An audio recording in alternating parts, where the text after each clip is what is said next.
সুপ্রিয় ষষ্ঠ শ্রেণীর শিক্ষার্থী বন্ধুরা, বাংলা দ্বিতীয় প্রথম অর্ধবার্ষিক পরীক্ষার গুরুত্বপূর্ণ কিছু এমসিকিউ তোমরা দেখে নাও। তোমাদের যাদের আগামীতে পরীক্ষা আছে, দেখো এক দাগের উত্তর হবে গ নম্বর। মানুষের প্রাণীজগতের মধ্যে কাদের ভাষা আছে? মানুষের। এটা তোমাদের দেখে নাও। ভাষা ব্যবহারকারীর জন্য অন্যান্য প্রাণীর তুলনায় আহ কোন দিক ব্যতিক্রম?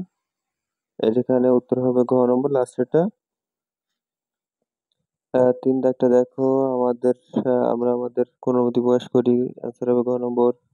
ভাষা লিখন ব্যবস্থা প্রধানত কয় প্রকার? যে অ্যান্সার হবে ৩ প্রকার।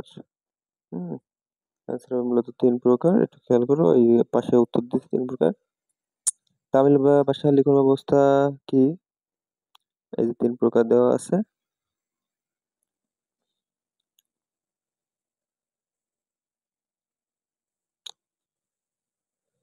এরপরে দেখো আছে তোমাদের তামিল ভাষার বিষয়টা। তোমাদের এই প্রশ্নটা তোমরা দেখে যাবে একটু। লেখাটা স্পষ্ট কিনা একটু জানিও অবশ্যই। তামিল ভাষার লিখন ব্যবস্থা কি ভিত্তিক? এটা হচ্ছে অক্ষর ভিত্তিক। মুখ ও বধিরদের জন্য কোন ভাষা?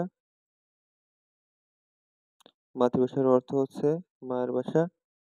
তারপরে বর্ণ অক্ষর হচ্ছে কি ভাবাত্মক?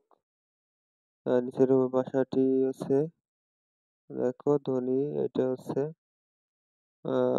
শ্বাসনালী। তারপর বাংলা ভাষার মৌলিক স্বরধ্বনি হচ্ছে 7টি। তারপর হচ্ছে বাংলা স্বরবর্ণ কয়টি? 11টি। স্বরবর্ণের সংক্ষিপ্ত রূপ কি বলা হয়? কার? সবাই জানি। শব্দের পরে যে বিভক্তি বসে তাকে কি বলে? তাকে বলে ক্রিয়া বিভক্তি। দুই বছর থেকে একটি যুক্ত হয়ে শব্দটি প্রক্রিয়া কি বলে? সমাস। আশা করি বুঝতে পেরেছো, এবং যারা নতুন অবশ্যই চ্যানেল সাবস্ক্রাইব করে পাশে থাকো। সবাইকে অসংখ্য ধন্যবাদ সম্পূর্ণ ভিডিও দেখার জন্য।